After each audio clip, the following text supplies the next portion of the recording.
પરબ વાવડી એકવાર એક માણસ આવેલો, ઘડીક થાય લુગડા બદલાવે, બીજા લુગડા પહેરે.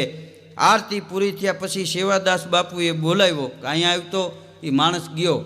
સેવાદાસ બાપુ કે ક્યાં ગામથી આવ્યો છો? એ કે બાપુ મુંબઈથી. સાચું બોલ, સવારથી સાંજ સુધીમાં લુગડા કેટલી વાર બદલાવ્યા? એ કે બાપુ 5 વાર. કે નાયો કેટલી વાર? તો કે 1 વાર. સેવાદાસ બાપુ કે ઘડીએ ઘડીએ લુગડા બદલાવે એટલે તારી સમાજમાં ઇમ્પ્રેશન હારી પડે એમ? એ કે હા. તેથી પરબનો સિદ્ધ પુરુષ સેવાદાસ બાપુ એટલું બોલ્યા તા, ભલા માણસ, લુગડાથી માણસની જો ઇમ્પ્રેશન પડતી હોત તો કોઈ નાગા બાવાના દર્શન કરવા જૂનાગઢ ન જાત.